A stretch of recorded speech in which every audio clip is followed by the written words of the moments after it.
Auction with LowKick MMA here with Cody Durden, who returns to action next Saturday on April 29th against Charles Johnson. Cody, how are you? I'm good, man. Good, ready to get this fight week started. Awesome, man. Almost there. You are 8 days out. How are you feeling? I feel good, man. Everything's coming together. I know that I'm peaking at the right time, and the work's been done. Now we just focus on losing the weight, and the first goal is to make weight, and then we get to have fun. Yeah, so it's been four. So this is gonna be your fifth fight at fly. No, one, two, three, four, five. So it's gonna be your sixth fight at flyweight now. I guess has the cut have you has the cut gotten easier over time, or is it just always fucking tough because cutting weight sucks? Yeah, yeah. I mean, it sucks, no doubt. You're hungry, you're ready to eat, but you got to lose the weight. But I over these weight cuts, I've figured out what works for me, and I write it down in my notes and what doesn't work for me, and pretty much got it down to a science for my body, really. Awesome, man. Awesome. It's been 6 months since you last fought, man. You beat Carlos Mota. Did you want to return a little bit sooner? Yeah, I did, but unfortunately, I got injured in February. It took me out about 4 weeks, and yeah, I mean, I would have took that fight versus Charles Johnson on I think it was February 25th or 28th. But man, I was injured at the time. I had got injured about 3 weeks before that, and it just wasn't possible. So yeah, I mean, Mick he scheduled it for April 29th, and I said, let's go, let's do it. So I got a good training camp in. I was able to go down to Coconut Creek, and I stayed down there for 5 or 6 weeks, and just really focused on fighting and improving every day, and work specific things that I'm going to utilize in the fight. Who were some of your main training partners? Every day, man, I had a tough schedule. I had to wrestle with Pantoja, Zoglis. I can't even pronounce his last name. Danny Sabatello, Adriano Morez, and Kyoji Horiguchi God, were my main partners. Also, my buddy Juan Porta. He's a phenomenal grappler, great fighter. I think he's 22 wins, 7 losses, flyweight. And man, I just got so many rounds in, didn't miss a day of practice, had the best training camp, never got hurt. And I'm healthy. I'm ready to go. that's a ridiculous squad that you train with, man. That's man. That's like kind of a lot of fighters don't get to train with the high level guys that you get to, man. Like that's got to be an advantage for you, right? Oh, absolutely. I've learned so much the last 2 years since started going down to American Top Team Coconut Creek, and you can really see my performance. I've knocked down the last two guys I've fought. I've uh, uh I've won every round, and when I was set back when I fought Makayev, I trusted the journey, I trusted the path. I knew, that's fighting. People get caught, and yeah, man, I'm stoked, healthy, ready to go. And next Saturday, I'm making a statement. Awesome, man. Awesome. Did your last win over Carlos mean a little bit more because he tested hot after the fight? Yeah, I mean, he failed the PED test on that Saturday when we fought, and then he failed another test 3 weeks later for the same substance. So, um, I mean, right after the fight, I told my coach, he never lost any power. I usually break guys on the ground, and you can start to feel their power diminish as the fight goes on.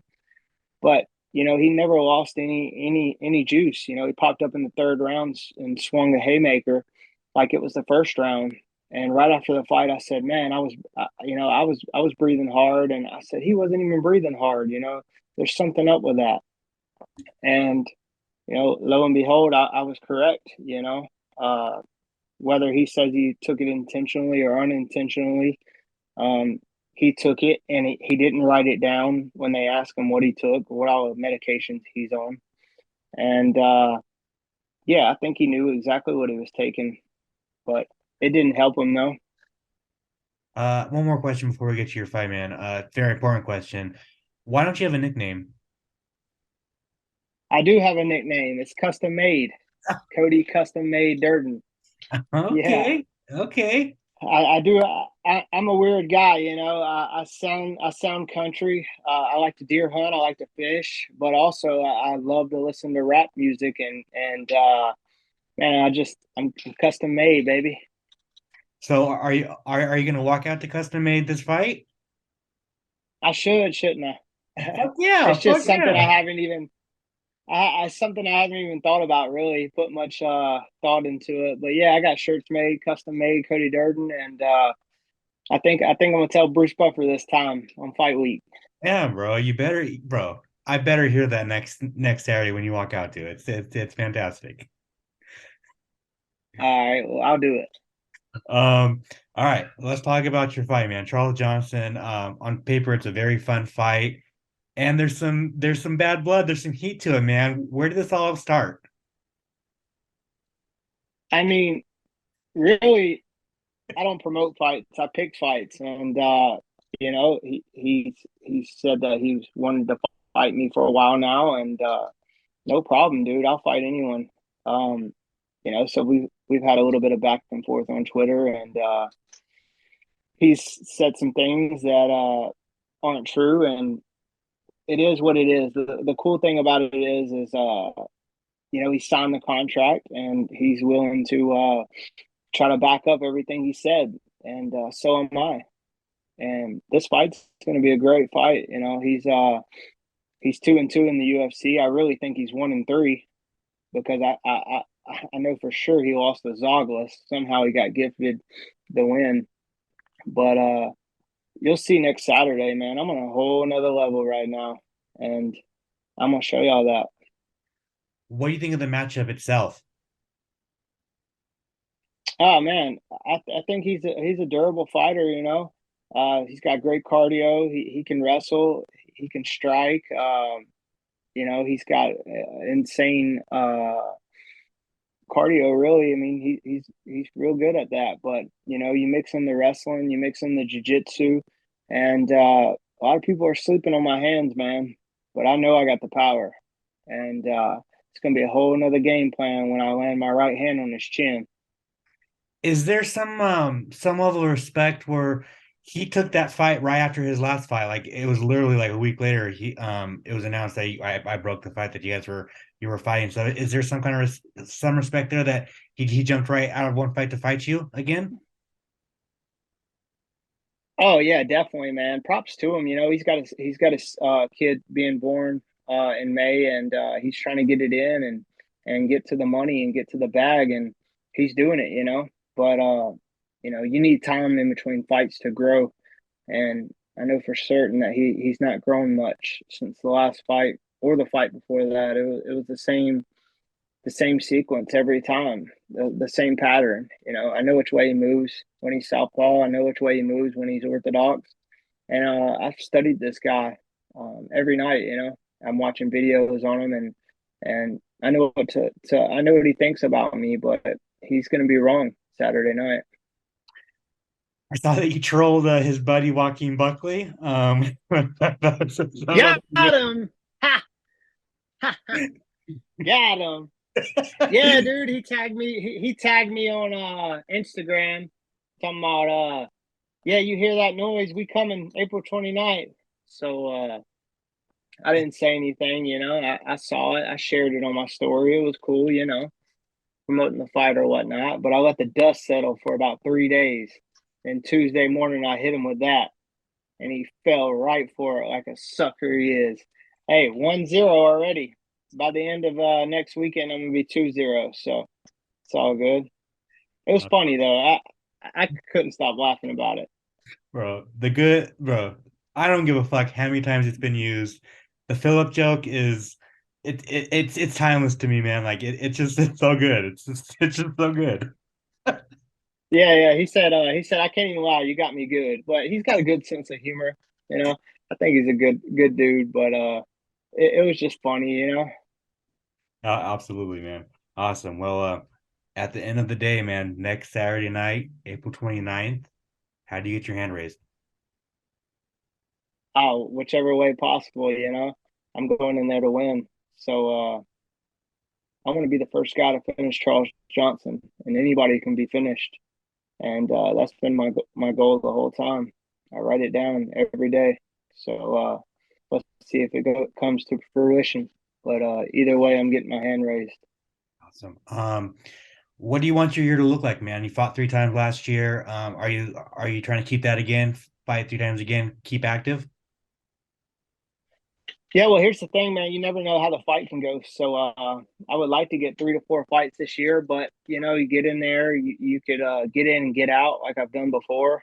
I think I got 8 first round finishes, but or you could get in there and have a dog fight. You know, break something, tear something. You just never know. So this close to the fight, you gotta just take it for what it is, and but I would like to get in there. You know what I mean? I like to get out of this fight healthy and keep the ball rolling.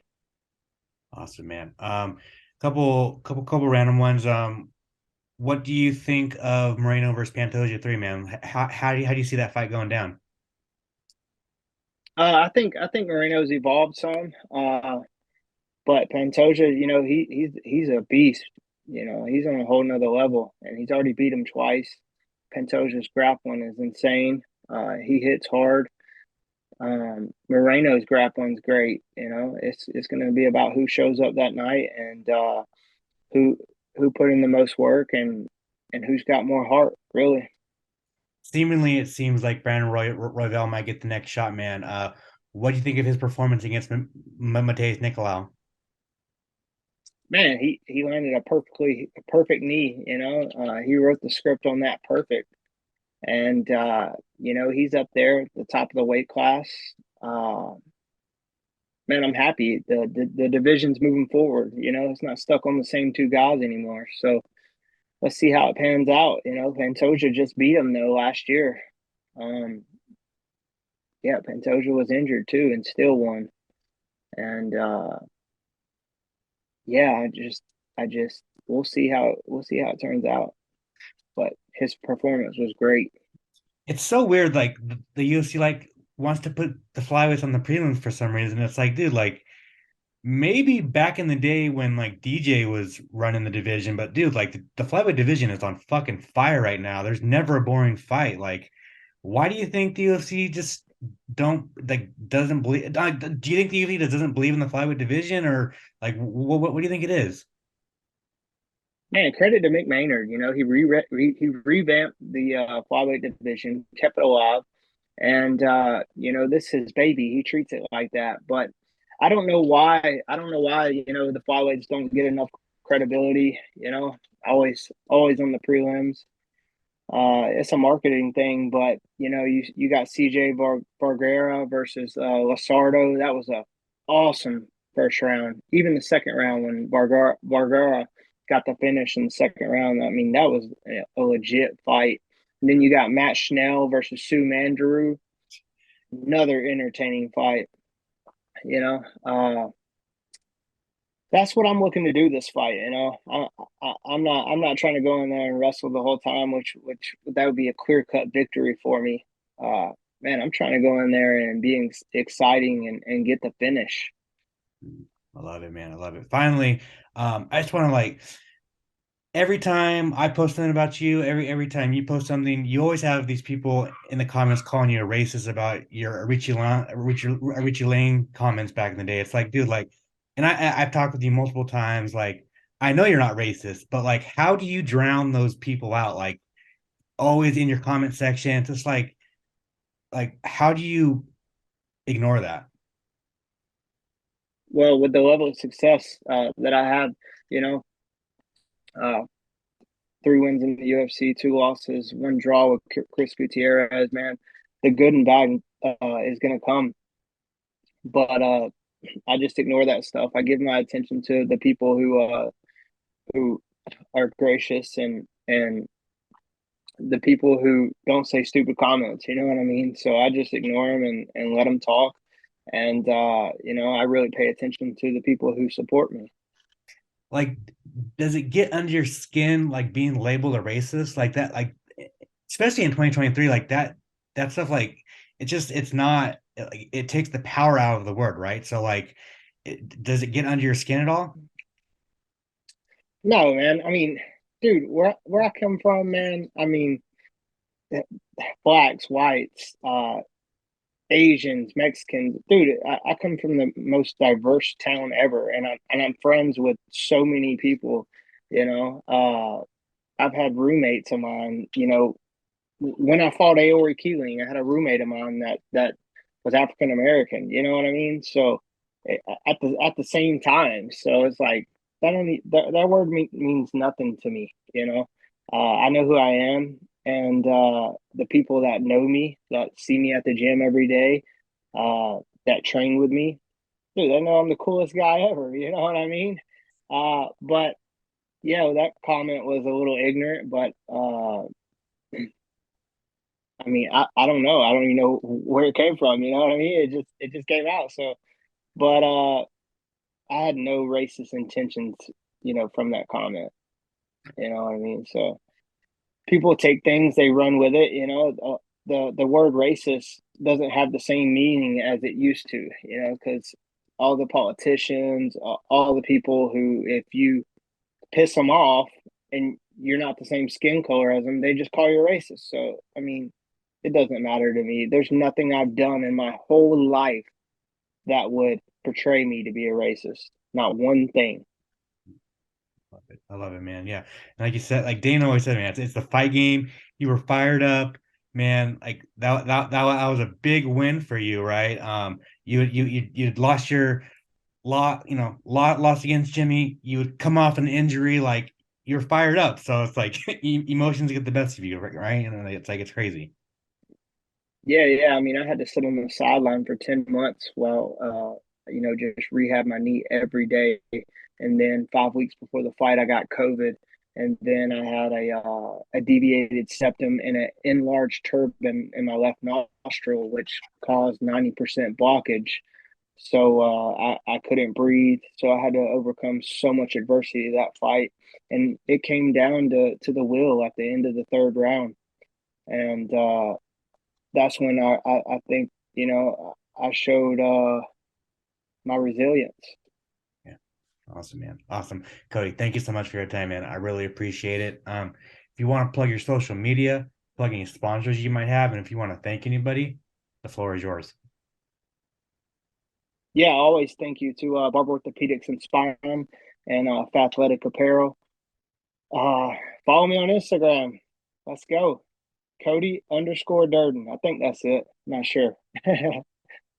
I would say follow me on Twitter, but I don't even have a blue badge anymore, so I ain't paying for that shit. So Uh, that's just another bill. You know what I mean? So whatever.